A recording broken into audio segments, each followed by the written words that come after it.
Marty, it's been a week and a lot's happened. Before we get into what's happened this week, I just want to make an announcement. Oh, you've got a whole list of things there. I want to make So a quick much. announcement. We're going to be going to the We Unify Reclaiming Conference at the end of September. And it's coming. It's not even the end. It's on the 19th, the 20th, and the 21st. And that's going to be a pretty big event. So this is one of those events. We want to encourage people, if you can make it, come on out. This is going to be a great time to get to meet myself, Marty, and a bunch of other people. There's going to be so many people joining in on this event. So let me just let me pop this up on the screen here so you guys can see. Here's the poster. We Unify. This is the event. It's coming up. So tune into this. And I was just talking about the dates that are going to be flying out and hanging out. And Marty and I were just talking about it. Why don't we do a get together? Because I'll be out there a day early. Maybe we can hit up a bar and meet up with everybody. What do you guys think? That would be awesome. It's not what we think. It'll happen. I mean, if you land here on the 17th, let's do something on the 17th at night. We'll announce it later. Probably won't be downtown Calgary. We'll probably do it in downtown Cochrane, which is closer to where I live. And then that way you and I can get a taxi, get the back home kind of thing instead of going downtown. Yeah, that would help. That would help. So just wait for the announcements. Pay attention to our social media. Make sure you're following Marty on X. Make sure you're following me on X, watching there's the communities tab, which YouTube for some reason doesn't allow you on personal computer anymore. You have to do it on mobile. Okay, that's a thing. But pay attention to all the social medias because we'll get that out to you. And one place we won't be meeting at is a Cracker Barrel because we don't have those here in Canada. But it sucks because on my recent trip to Texas, you were down in Texas. We went to a Cracker Barrel because I'd never been to one before, and it's quite an experience. Like, it's actually kind of a cool place. It's this like old timey. You go in, it's like an old storefront, and then you get inside, and it's all old timey stuff all over the place. And they serve you like, I don't know, Southern food. What era would it be? Like sort of 1950s, 60s kind of vintage decor when you used to go in those buildings? Even earlier, it feels. Okay. It feels like an old, like it's got remnants of like the Depression and stuff like that. It's got like a real like old-timey America feel, and it's really cool. It's really cool. Like, if I'm gonna go have grits and gravy, something like that, I think that's the vibe that I want. But I guess the CEO of the place didn't quite agree and decided they were going to do a rebrand. We've been seeing this all over the place, right? So the rebrand being the whether it's Bud Light or all of these other, things. Some rebrands have been brutal, right? Jaguar, like the British car maker, Jaguar had a rebrand. Their sales went like whack right down. So what's happening with Cracker Barrel? So Cracker Barrel spent $700 million on this rebrand. Wow. And on their first day of release, they lost $100 million in revenue value of the business. And it really is something else. This is the new logo, Cracker Barrel. And it went from this old one, the Cracker Barrel. It was with the old timey guy. And it just had an old timey feel. And that's the thing. I don't know how they spent $700 million on this, what looks like a ripoff of the Denny's logo. I mean, like, sure, it might be good for Denny's, but it's Cracker Barrel. Anyway, what ended up happening was a lot of people, talked about this and got really mad, but somebody in particular, the Donald, got in and said Cracker Barrel, he actually made a truth about this and posted it out there. Cracker Barrel should go back to the old logo, admit a mistake based on customer response, the ultimate poll, and manage the company better than ever before. They got $1 billion worth of free publicity if they play their cards right. Very tricky to do, but great opportunity. Have a major news conference today. Make Cracker Barrel a winner again. remember, in just a short period of time, I made the United States of America the hottest country anywhere in the world. No. 1 year ago, it was dead. Good luck. Taking crap. He's got to make himself part of the story. Now It's you're super good at searching things. Search something real quick. Search City of Calgary new logo. Okay, because Calgary put a new logo out last year. So if Cracker Barrel wants to do it, that's fine. They're a private company, and it'll backfire on them, and so be it. I mean, I've seen a few jokes about this, but it's really annoying when a city or a government entity keeps reinventing itself. So last year, so you're talking about the money they spent. The city of Calgary spent a fortune, and if you can find it, check out the new City of Calgary logo. It is so brutal. Unless somebody else has it, or sorry to put you on the spot. I've got it right here. You got it. Yeah. So we went from like, what is this? Yeah, the blue sky city, like, and that's the logo, like a sea with. Everybody was like, huh? And they spent like something like $8 million rebranding, and coming up with the logo is nothing. Okay, so if they spent the logo, but then they literally go out and they put the new logos on every city truck, every city building, every poster, everything. They spent something like $18 million rebranding the city, and everybody's like, that's awful, because it used to be this, and that looks way better. Like, so anyways, I mean, I'm just bringing it up. It's bad for, there's no consequence for Calgary. It's just wasted money.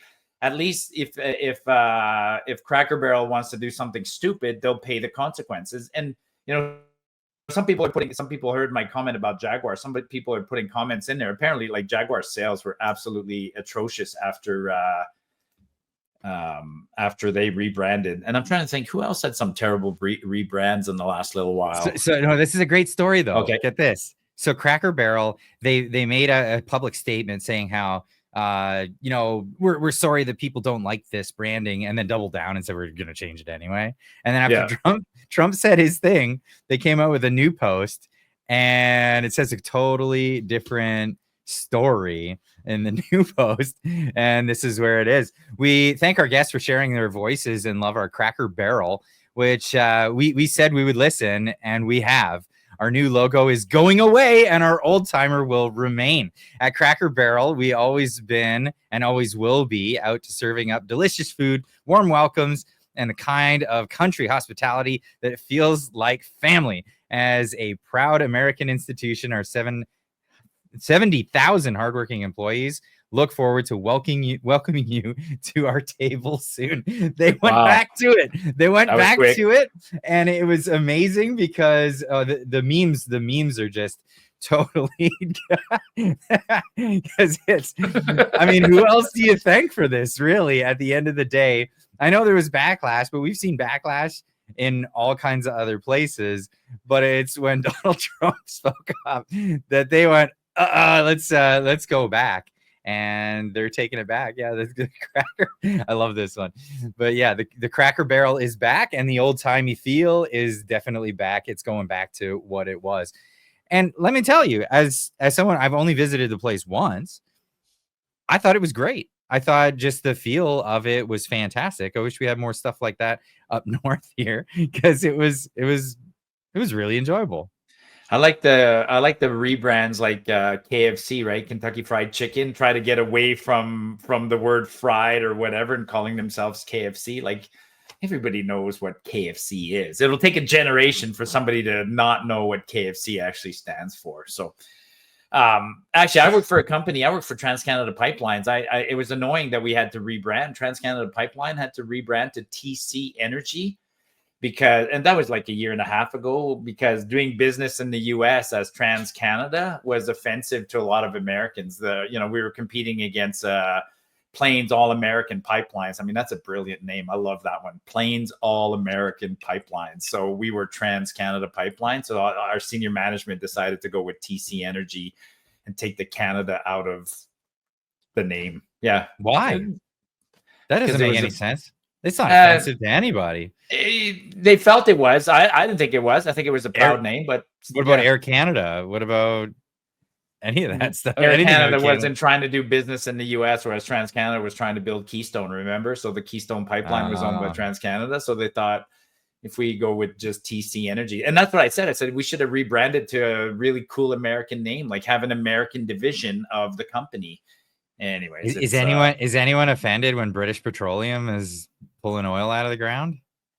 They rebranded to BP. It's not British Petroleum, right? They rebranded to BP with the. Oh yeah, that was purposeful. So yeah. Oh really? Yeah, Okay. yeah, Well, that yeah. stuff doesn't bother me so much. I mean, no, it doesn't bother me, but yeah, it is what it is. But you started off the show talking about that rebrand occurred on Friday or whatever it was.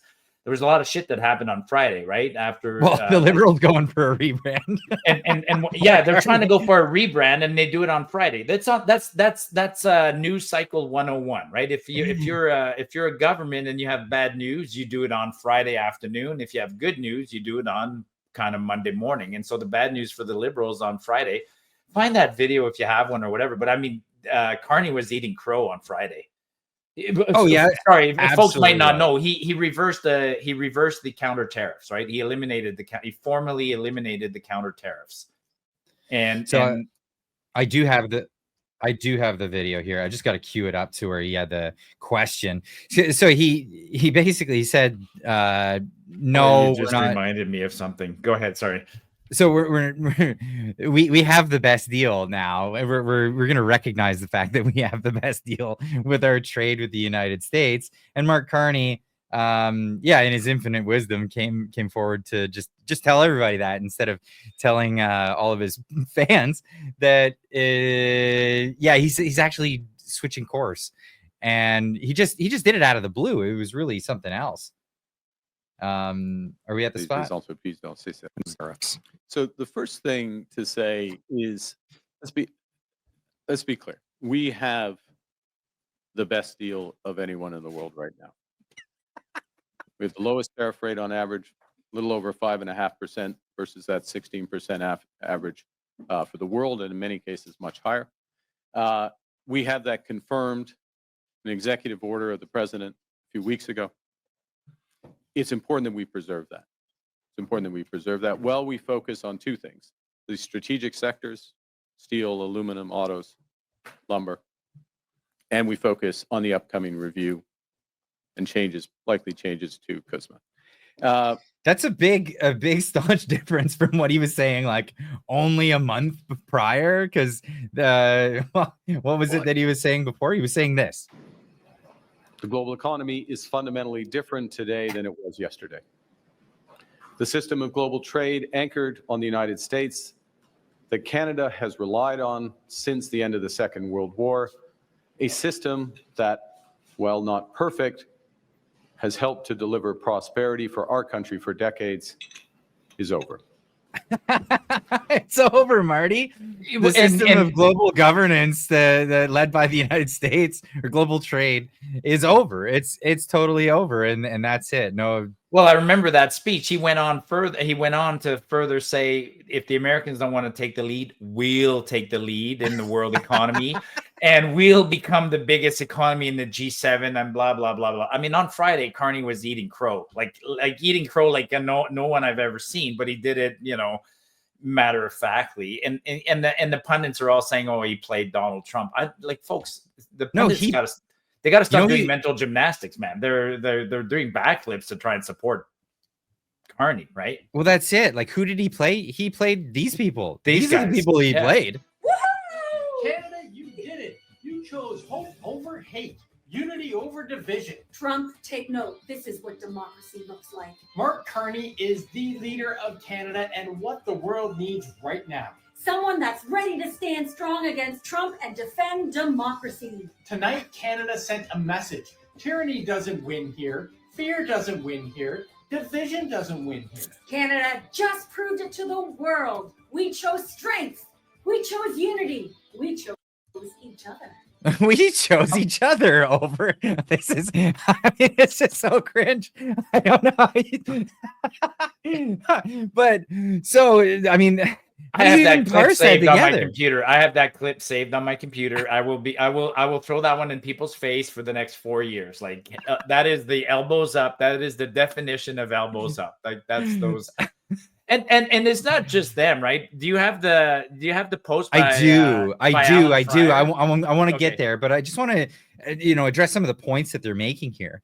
They've significantly been able to propagandize the population to the point where they think that the United States asking for Canada to trade evenly, like have parity on trade, anything remotely close to that is akin to tyranny. This is the tyranny of the United States trying to crack down on innocent little Canada. And it's crazy. And even Pierre Poilievre, people were saying that Pierre Poilievre is softening up on his message. He was in an interview just today. Was it today or yesterday? And he's not really softening up on his message. He's saying Carney's not doing the right thing because he's not pushing for the U.S. to lower their tariffs. Honestly, let's just be serious about this. 16% average tariff on all other countries in the world. The United States is now making it so anybody who wants to enter the United States as a foreign country or foreign company, that kind of thing, you're going to enter at you're going to have to pay a surplus. You're going to have to pay entry fees to get into the country to do business in the largest economy in the world. Sorry if you don't like that, Canada, but that's the deal. You've been offered something else. You've been offered a seat at the table. And Donald Trump even said, you want to become part of America? You won't pay any tariffs. No problem. I don't know how serious that is, if that was actually a consideration, if that would be, brought to the table. But he did offer it, and that was put on the table. But the fact of the matter is, the Canadian politicians are trying to play make-believe. Like we're somehow going to get some special deal that's different from the rest of the planet. Get real. Really, that's what it is. And what Mark Carney did was he came out and he actually said the truth for once. He said, listen, the average tariff is 16% to enter the US market. We're sitting at an average of 5% on goods that are not USMCA. And USMCA goods cover about 85% of the market, and they're tariff free. Yeah. We have the best deal ever. Yeah, we do have a special deal compared to a few other countries. I mean, there's other countries that have trade agreements with the US, so we have a special deal in one sense. But the real advantage we have is we're still closer to the US than everybody else. So we should have transportation delivery advantage, right? If we can't compete because of that, then we deserve to lose. But yeah, we still have that, right? I mean, we got to use that. You said it many times. What do we offer? We offer proximity to the US. We're close. So that's our advantage, and we got to capitalize on that. But yeah, it's hey, Trump, I mean, we lost the trade war. Okay, we lost it. We're moving on. I mean, Trump's moving on, right? Like Trump's moving on. He's done the trade war. He's moving on. Well, it's not quite. It's not quite, because until we renegotiate. Yeah. Well, that's what I was just going to say. The USMCA is coming up next year. It's going to expire. The best deal for Canada would be to keep the USMCA as it is, as it stands. Yes. And the only way to do that is to really come to the table and say, okay, we'll get rid of the dairy lobby. Okay, we'll get rid of these other things. And if we don't, the USMCA expires, we could get the worst deal ever. And I'm sure that's what happened to Carney. He probably got his pee-pee slapped when he talked to Trump on the phone, because Trump ignored him for about a good 2 weeks and then finally answered the phone. And Carney said, oh, I had a really good talk with Trump. Gets up the next day and tells Canada that it's elbows down from now on. Now, of course, his fanboys are not very happy. Here's Alan Fryer saying, we got duped, while sharing a video of the elbows up ceremony that happened at the winning of the last election. Now, my question for this was, honestly, what is worse? Is it that people feel duped because they got lied to? Or is it they still want a trade war with the United States? That many people are out there saying, no, what's up? We want you to fight and ruin our country with a horrible tactic of having a trade war with our largest trading partner. Alan got ratioed on that comment. You know, I told Alan, you I didn't get duped as an Albertan. I showed him the map of Canada the day after the election, and Alberta, Saskatchewan, British Columbia is mostly blue. So the people who got duped are the people in red. But yeah, that map. So that's who got duped, is the people in red, and that's where Alan lives. But the sad thing is they got duped, but they got easily duped. Like, we warned them, right? Like, how anybody believed that Carney could do the things he said he was going to do during the election campaign? And the duping continues, by the way. I just want to remind people of this. During the election campaign, Carney, he didn't put out a budget, but he put out a platform. And in his platform, he was counting on $20 billion in tariffs. And remember, he always said, we're going to reinvest the tariffs. So, the liberals are currently running on a $100 billion deficit for this fiscal year, which includes $20 billion that he was counting on tariffs. He just reversed the counter tariff. So there goes $20 billion. So what's the deficit going to be? Did he cut any spending? No. In fact, what did he do on Friday after eating crow? He flew to Ukraine. Carney. And what did drop he it do on when- a Friday, go fly to Ukraine, stay away from the country for a few weeks till it flies over. But what did he do when he landed in Ukraine? He confirmed more of our money. Yeah, $2 billion, another $2 billion.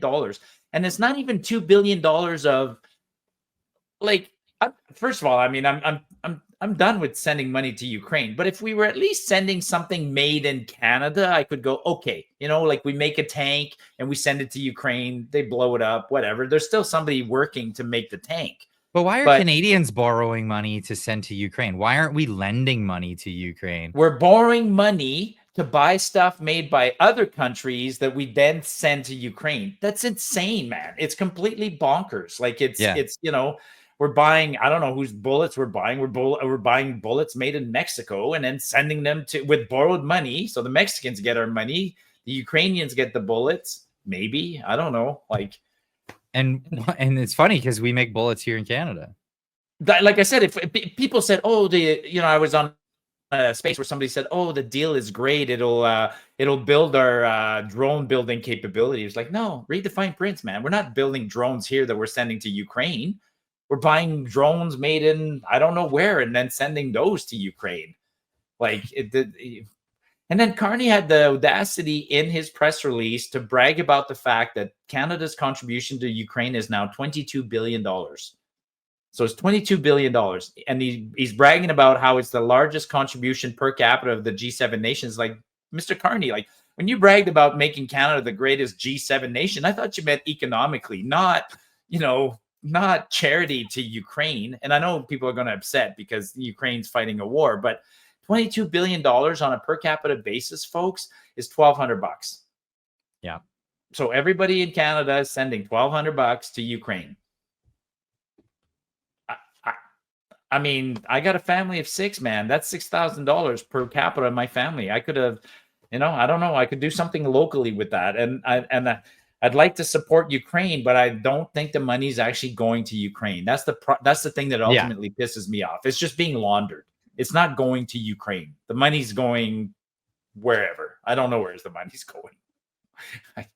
I don't believe any of it, because if they're embezzling money right here at home, what do you think they're doing with all the money that's getting sent out to other countries? Yeah, no kidding. Like, those are big checks, man. Like, those are $22 billion, just like that, which is more than the budget of New Brunswick, Nova Scotia, and Newfoundland for 5 years put together. Like, it's an incredible amount of money. People have lost the concept of what a billion is, right? I guess there's too many zeros now. It doesn't even make sense. But $22 billion is a lot of money. Yeah, it's hard to fathom for people who, I mean, let's just be honest, thinking in thousands, like mostly at the greatest, unless you're like buying a car, then you're talking tens of thousands. But those are, it's just unbelievable. This is not something that should be legal in my estimate. Like, I don't think that, I think that if a government can tax the money and then they collect it, then they can spend it. But to spend money that's going to be paid back generations from now, I think it's just theft. It's intergenerational theft. and it should never be allowed. Yeah, we shouldn't be. I 100% agree with you. I mean, first of all, we should only be spending what we have. So we should have laws on how much we can borrow. That's one thing. Then once we have, and then there should be rules on on spending what we have. It should be debated in the House of Commons and places like that. It should be laid out in a budget and in a plan so we can see what's happening and measure it. But we don't do any. People keep asking me like, how come we don't do any of those things? I'm like, we used to do those things, but we kind of totally stopped doing anything legal in this country. Like our government is literally acting illegally with no consequence. Like, and when they can't find a way to spend it, they just tax it in the form of printing new money. Yep. And this is what the Bank of Canada is doing. With we're trying to set the interest rate or the inflation rate at a certain percentage, and that it's an excuse, right? We can't have deflation. We have to have some inflation, and which is a tax. That's a 3% tax by every quarter on the money you have in your pocket or in your bank account. It's a tax on that. We're just going to devalue it by 3%. 2%, unless they try to hit another target, which they can't keep it low. They can't keep it low anymore. Actually, I'm glad you brought that up. Tiff Macklin, the governor of the Bank of Canada, is in Mexico this week, and he was giving a speech in Mexico, and he was talking that he wants a new mandate. So his mandate right now is to try and help steer the economy and keep inflation to between 1% and 3% with a target of 2%. And Macklin wants a new mandate. He wants a target of 3%, which means he wants to keep inflation between 2 and 4, because he can't keep inflation at 2%. He hasn't hit that target in 4 years now. So rather than admit that he can't do it, he's just saying, I want an easier target. Well, that's nice. They get close every time they get to cook the books, right? So change how the weights and measures and all of this stuff, and how the basket of goods works in the consumer price index. And then the numbers look good for a little while, but then they just keep this. It's absolutely insane. And for people who don't understand how this works, it is a very simple dynamic. You print more money, and then there's way more money out there, and it dilutes the value of all the money that's in circulation. And to get interest rates down, to try to drive interest rates down, you need more liquidity, more money that's available in the marketplace. And if there's money available to borrow, then the interest rates go down. If you try to do this in a market dynamic without a central authority, without a central bank, you actually have to have more people saving. Well, how could you have interest rates low and the lowest savings rate in Canadian history? Well, you just pump a bunch of money into the marketplace. And that's exactly how they've been doing it. And it's crazy because, the bond yields they keep going up, because that should be the real market interest rates, the bond yields, because they're a little bit closer, because it's like when people refuse to buy bonds, they have to raise how much they'll pay you for buying bonds. And that's more of an interest rate that seems a little bit more market driven. Yeah, I actually wish we could go back to a bartering system some days, like, to demonstrate to people how it works. Like, if I want you to repair my car, I got to bring you a chicken. And then I can trade my chicken for your car. But if I go and pick up rocks on the street that everybody else can pick up the same rocks, are you going to trade your maintenance for a rock? You're going to go, no, those rocks are worthless because everybody has those rocks. Our Canadian dollars are becoming that. They're becoming worthless because everybody has them. Like, it's so Dr. Walter Block, he's one of my favorite economists. He talks about this. It's called the double coincidence of wants in the barter system. It's the problem with the barter system. And he gives the example of, if you're a chicken wanting pickle farmer, I have to be a pickle wanting chicken farmer. And if the two of us don't have that coincidence of wants, then trade doesn't occur. I have to go find a commodity that it is that you want before you'll trade with me. So in order to do that, the best thing that comes out of a system is a means of exchange, which becomes money. Usually that has some intrinsic value. Our fiat system has no value whatsoever. And this is why I've been encouraging people, go check out my friends over at New World Precious Metals, because they've been helping people out a ton. Because what is real money? Well, gold, silver, those kinds of things, precious metals that they can't even tax you. You're not even allowed to tax you on gold. This is a beautiful thing because it's actually considered money. So if you're interested in that kind of thing and you don't want to buy some like paper stocks for gold or something like that, you want real physical gold, or you want it real stuff sent right to your door or stored in a facility, go talk to these guys. Absolutely. They've been a dream. They've been helping out so many people. If you want, you can pause the screen right here, get that QR code, and then check it out later at your leisure whenever you've got time. So just screen grab that and then go check them out. These guys have been helping people out. But this is a real situation in Canada. People are worried about what's happening to the dollar. It's being diluted, devalued. And we're all going to be sitting there holding the bag at the end of the day when all these Brookfield asset managers and all these other guys cash out first, right?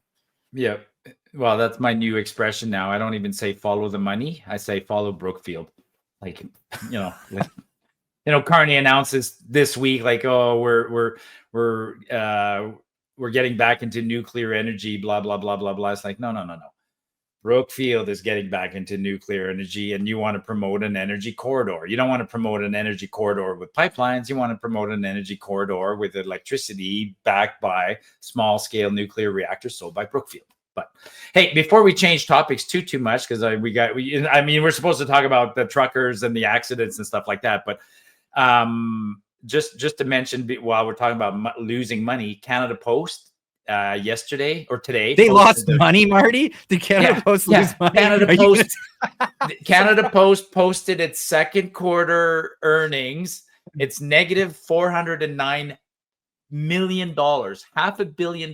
Canada Post in 3 months, folks, lost $409 million. Its largest loss ever, which is added to the other 3 or 4 billion lost in the last couple of years.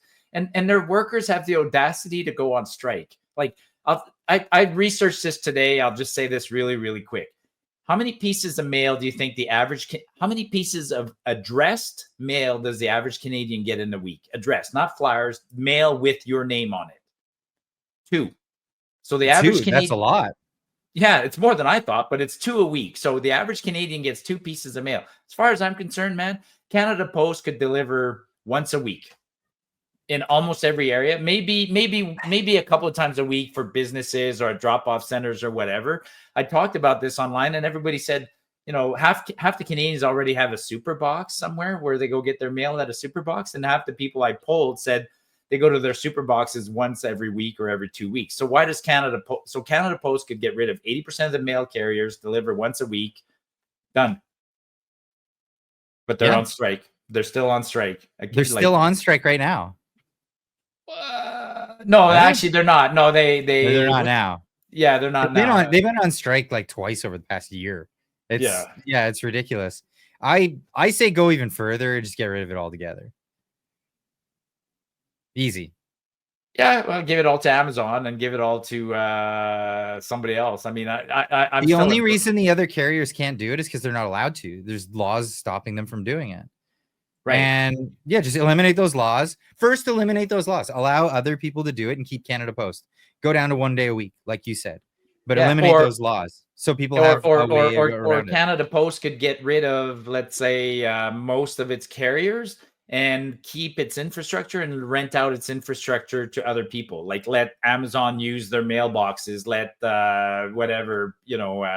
UPS use their trucks or something like that. I don't know. I mean, basically, that's all that Canada Post has of value, anyways. Right now, is its assets. It's not its people. It's the millions of mailboxes that they have all over the place. But yeah, anyways, just thought I'd mention that. Like, I saw your tweet though today about how would it affect you if your mail was only delivered once a week? It wouldn't affect me any. Nobody. There's a couple of guys who said as a business it would affect me. I'm like, yeah, okay, fair enough. But I mean, 95% of people said there'd be no impact, none whatsoever. As a business, you can switch to paperless for everything. Almost everything. Yeah. I think the business we're referring to are the businesses that there are still apparently a couple of businesses that mail out stuff using Canada Post. Sure, like those businesses. But during the last strike, the last few of those businesses had to switch over to somebody else. I mean, there's very few, right? Like Canada Post went on strike at Christmas. Remember? I mean, those poor businesses that were selling like whatever cat food by mail order, they realized they better find a different way to. I don't And know that's why the I thing mentioned cat when food, they but- well, whatever it is. but the thing is, once people find a way around it and they've gotten burned once, they don't switch back. You're No. not switching back. No. So they're shooting themselves in the foot. And good, shoot yourself in the foot, Canada Post. Just like what Air Canada recently with their strike, a lot of people got messed around. Miss Roboto, who I talk with all the time on Twitter, her husband got screwed around with trying to get to a place for work. His flight just got canceled last minute. A guy that I work with was going out to Nova Scotia. He got stranded in the middle of his travels. They don't care. And like I guarantee you, we're one of the only countries in the world where we get subjected to this all the time, right? Our airlines hold us hostages. Our post office holds us hostages. Our dock workers in the Maritimes and in Vancouver hold us hostage once in a while. There's no airline, American Airlines, Southwest Airline, Delta Airline. When's the last time they went on strike? They can't I don't because there's know. too much competition, right? I mean, so we allow monopolies to exist in this country, and then they hold us hostages. It's not right. I'm So- looking forward to the negotiations for the USMCA. I know I'm like full circling this one, but next year, 2026, the negotiations for USMCA are coming up. It's going to expire. And Donald Trump could simply just say, I'm not going to renew. And I would like Canada to do a bunch of other things, just along the lines of every one of these other countries. What is it? Vietnam recently, same thing with Indonesia, same thing with Europe. Same thing with China. The big talk is if you want your companies to come into our country, you pay a tariff. And only will we continue trade with you is if you allow businesses into your country. So I'd love to see Northwest Airlines as an option for me to get from YVR to Calgary. Doing domestic flights. Yeah. Northwest Oh. Airline doing domestic flights. That'd be fantastic. Absolutely. I would be totally keen on that instead of looking, because I just booked my air tickets. What were my choices? It was Flair, it was WestJet, and it was Air Canada. I didn't see a single other name on there. That's crazy. Yeah, no, you in some parts of Canada you might get Porter, but even some of the other names are like, there used to be Rouge or whatever, and they're just a cheap version of Air Canada or whatever. Yeah, out here we don't have a lot of choice. No, there's like no other three choices. And meanwhile, Air Alaska is flying overhead, right? Air Alaska is flying from Alaska down to Seattle, let's say. So if Air Alaska was allowed to fly within the province of British Columbia, that would give you a great fourth option. It'd be awesome, right? And yeah, and American Airlines and well, why stop there? I'd like to open up a Chase Bank or Wells Fargo. I'd like to get on AT&T and just maybe get some better reception. Can you hear me now, Marty? Yeah, exactly. Is that Sprint? I can't remember. One of those. I would love to see all the different options come up here, because then it would force Bell and Rogers and all these other players that have a monopoly to lower their prices. We pay some of the worst prices for airfare, for cellular service, for internet, all of these things we're paying exorbitant prices for. And the rest of the world is just laughing at us. Why do you have a monopoly? It doesn't make sense. It's not helping your people. It's hurting them. And then you have less buying power. You have less money at the end of the day to do other things with. And what do a lot of people that do with other money? They go spend it. They spend it on businesses, or maybe they make a business and they build up businesses, entirely new businesses entirely. It's insane. We're stoking the whole system. Like we put the flues down and we're just not letting the economy burn. There are so many people that would love to be active in the economy. It just won't happen. I was looking at this maybe yesterday or the day before. I mean, every morning I go on Stats Canada and go look for anything to talk about, right? There's so many reports. Do you know that half the companies half the profits, so in Canada, half the profits were made in the financial sector? Of all the profits made by corporations in Canada last year, half the profits are made by the financial sector.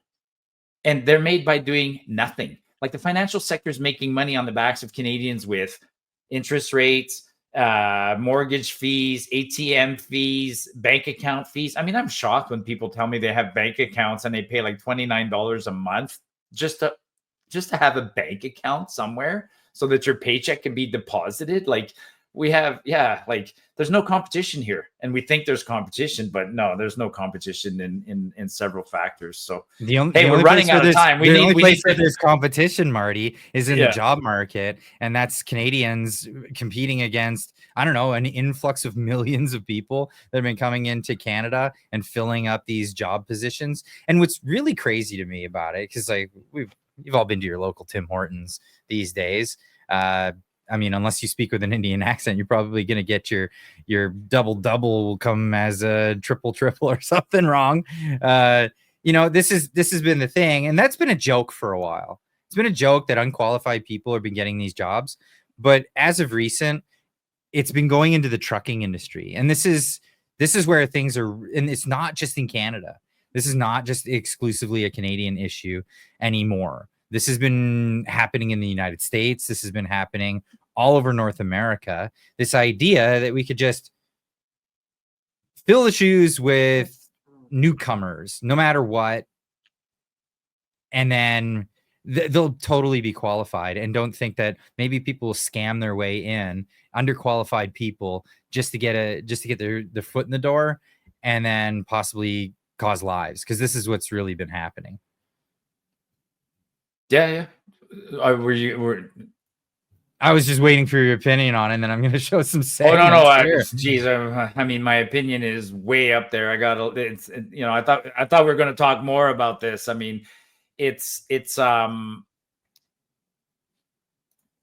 immigration right now is still the number one issue. It's out of control, and now it's manifesting itself. It's starting to affect people. So I'm not glad. It's shitty that we had to start having incidents for people to finally wake up.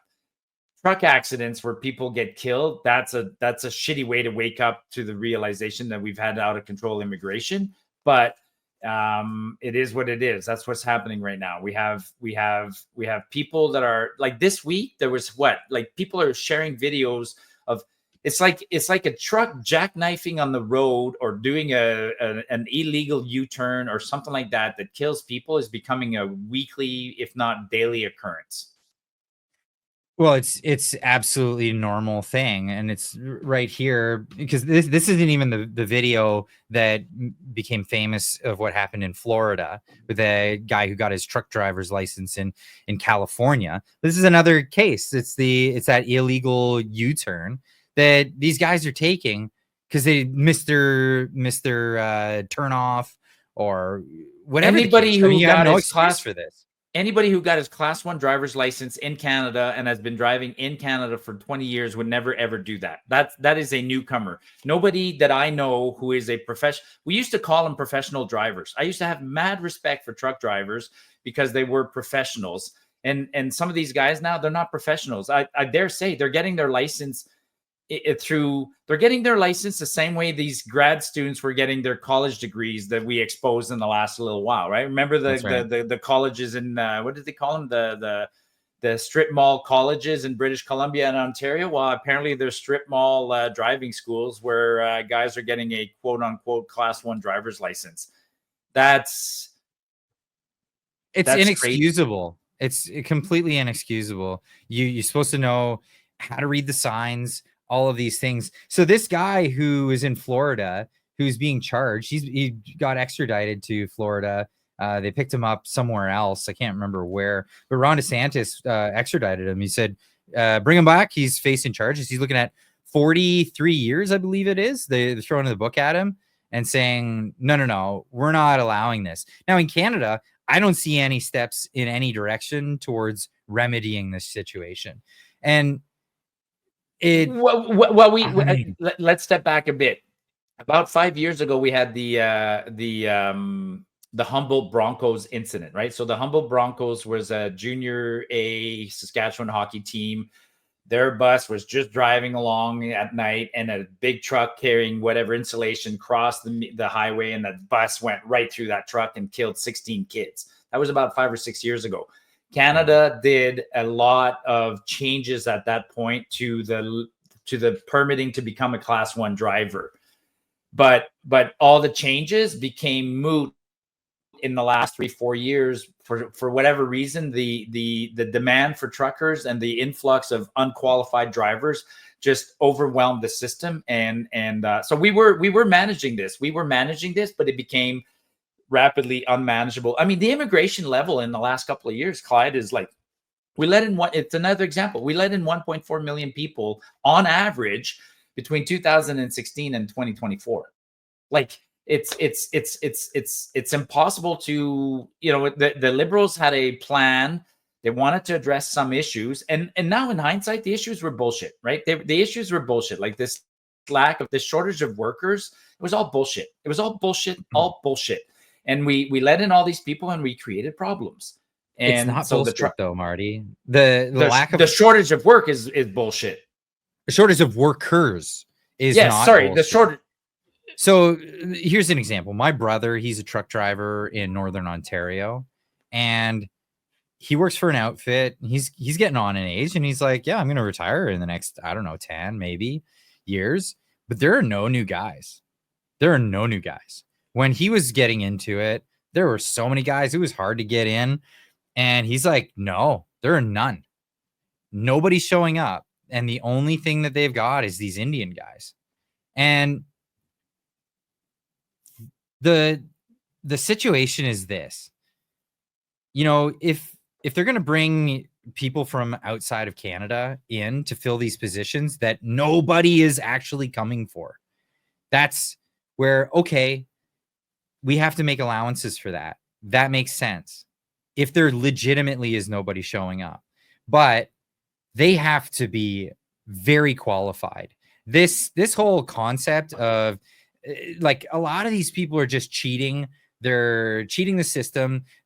They've got guys going in, taking the test 5 times in a week with different IDs every day. Like, I'm hearing reports of this. It's absolutely ridiculous. Guys are getting behind the wheel that don't know how to drive truck. They don't know how to speak English. They don't know how to fill out log sheets. They don't know how to read the signs on the roads. And this was evident by this jackass that killed 3 people in Florida. That, there's recent ones where these people have, killed multiple people. What was this one case here that's just in the news? Why we shouldn't deport the truck driver involved in the Humboldt Broncos that's crash? The one I tell you about. That's the one, yeah. Yeah. They're talking about. They're talking about not deporting him. Why? Get the hell out of here. If you cheated the system and you broke the law while you were, going through immigration, you go. It's over. I have zero sympathy for that. Yeah. Let me qualify one thing I said. So when I said it was bullshit, I meant broadly speaking, not to a specific industry. Broadly speaking, we had a small shortage of people in this country that might have been necessary to fill with a few foreign workers temporarily while we train new people. That's what I meant. But this got out of hand. We let in so many people that it was way more than what we needed. So nobody, like, if there was a shortage of 50,000 workers, what we or truck drivers, let's say, what they should have said is, okay, we're short 50,000. It'll take a few years to catch up and train these guys, and in the meantime, we're going to bring in 3,000 people and we're going to check them. They didn't. When they're letting in this mass of immigrants at the door, they're not saying, "Hey, are you a truck driver? You're coming in on a temporary work visa to be a truck driver." No. They're just letting them in. That's what I mean. So they're letting them in, and then they're disappearing and they're taking whatever job. So I agree, there are some real legitimate shortages, but there's other areas. Like I posted today, the number of temporary foreign workers in the healthcare industry is gone out of control. Like we added 60,000 there, and those are government paid jobs. That you're telling me there's no Canadians that want to work in our healthcare system for $40 an hour? I don't buy it. Like I don't buy it. I could tell you that there's thousands here in British Columbia that were not hired back because they wouldn't take the vaccine. Yeah. There's thousands of them, and they're fully qualified to work what's right the here in British solution, Columbia. right? I mean, they would is it that they wouldn't take them back or they wouldn't go back? They wouldn't take them back. Yeah, that's bullshit. Like forgive them, pay them back pay, and take them all back. I mean, that's what I would have done with the Canadian soldiers, with the nurses, and with the people who refused the vaccine, the airline workers. Give them back pay and admit that we were wrong, or the companies were wrong in firing them for exercising their constitutional rights. But actually, I don't blame any nurse who doesn't want to go back after that. But I don't blame them either. Yeah, let's just be honest about that. That's insane. And what do? We give them Bonnie Crombie and Dr. Tam orders of Canada for a job well done during COVID. Like it's completely bonkers that so this truck situation. Hang on, okay, go ahead. Well, this truck situation, I put the blame on this solely at the feet of the provinces that do the licensing. And they have a job, they have an obligation. Get out there and make sure that the licensed operators know what the hell they're doing. And if there's an issue with, and this has come up because there's been a bunch of recalls on particular driving schools that have given out licenses to willy-nilly a bunch of people under suspect circumstances. I think like a huge overhaul needs to take place. And I think that, here in British Columbia, of CVSA, I don't know what the name is for the different provinces, but they have guys that get out on the road and they're out there to check commercial vehicles. Yeah, they're out there, make sure that the commercial vehicles are safe. They should be questioning these drivers and asking them fundamental rule tests every time they stop a driver, and ask them if they understand the fundamental rules of the road. And if you fail, your license is revoked until you go in and you have some obligation to go in and do something. I think that they really realistically, because it's such a safety issue, it's such a big safety issue, I think realistically they need to put the resources forward to have a recall on licenses that were issued in the past 5 years. If your license was issued, you should be brought before somebody at whatever, in British Columbia, the ICBC office, where you have to do an interview on camera in front of with somebody, a brief one, even just a brief one, to talk about the fundamentals of the rules of the road and English proficiency, or French, whichever you prefer. But that should be a prerequisite, and have those people do it on camera so we have something that's plausible. So if somebody gets in an accident, we say, look, where's that guy's thing? He was within the last 5 years. I want to see the video that you have of his proficiency. And if you can't provide that, put the sole responsibility on the licensing office. I think this is terrible.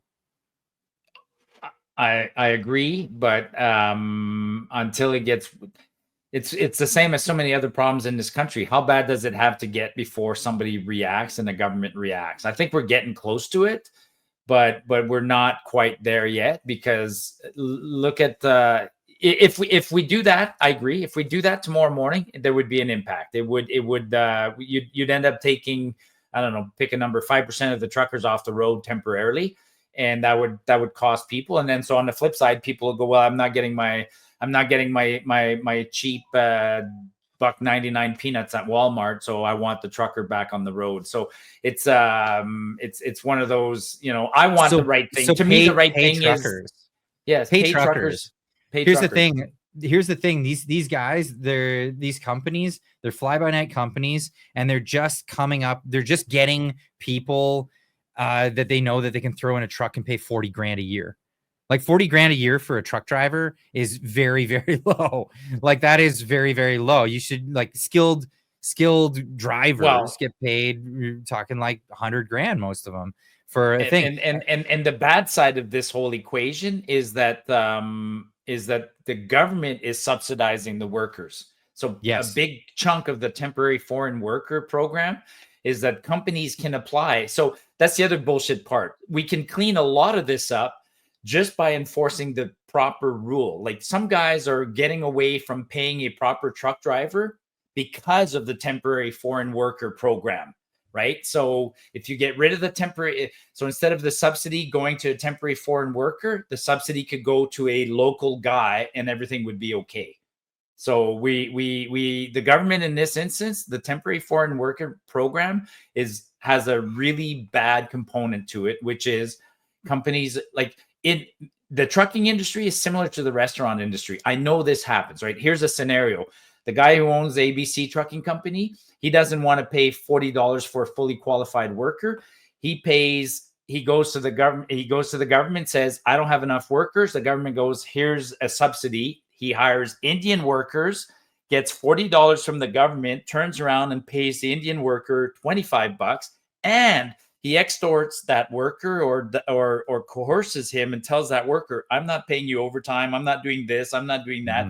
Puts the fear of God in that worker and gets some kickback money. So it's a really ugly process. So yes, hire more inspectors to check the workers, the drivers, but go right to the source, man. Like start checking any company that's getting this temporary foreign Shut them down. Shut them down or go and look at them going, prove to me definitively that there are no workers, right? I mean, that's the part that's annoying me. And Michelle Rempel, a local MP here in Calgary, a federal MP, she's now going through this, and every week she's picking a job and she's like, hey, look at this. This is the city of Calgary looking for this job. Apparently there's nobody that can do this job. And she's posting these jobs saying these are people who are, these are employers abusing the temporary foreign worker program. Yep. Yeah. That's exactly what they're doing. Hey, let's go. We're running out of time. Let's talk. We'll save it for the chat, right? We never even talked about the the LCBO incident in Ontario. Oh, yes. Okay, we're gonna talk about that in the live Q&A. So if you're over watching on Twitter right now, go to my bio if you don't have the link, but head over to the YouTube channel. We'll still be streaming live over on YouTube. So head on over to the YouTube channel. We'll be streaming live there. If you're watching this after the fact, this is from the live show. So sorry, it's not live anymore, but so I gotta go end my Twitter feed for now, right? I gotta go. But make sure you tell everybody on Twitter, come on over. So yeah, we'll be live streaming here again for the Q&A segment of the show. If you're watching this after the fact and you want to watch the Q&A, you can watch it after the fact if you're a member, or join us live every Wednesday at 6:30 Pacific time. That's 9:30 Eastern. And we do this once a week. I also do a live stream on Friday, so tune into that. We put it back an hour earlier, so if you watch the Friday lives, I start at 5:30 on Friday now. So Clyde, this was the absolute fastest an hour ever gone by on this show. I know, it flew. I was like, I'm trying to keep it down because you're talking about a topic that is near and dear to both of us, right? I am extremely frustrated with the out of control immigration. Let's keep talking. We're gonna keep talking about it, Marty. Stream. Marty, where can people find you? He ended the thing. Go follow him. The link is in the description down below. Go check that out. And Marty's back. I lost you when I stopped streaming on Twitter. So where can people find me? I think that's using up a lot. The streaming on Twitter is using a lot of my resources, is what it is. But it's worth doing. People can find me on X, Marty Up North. Absolutely.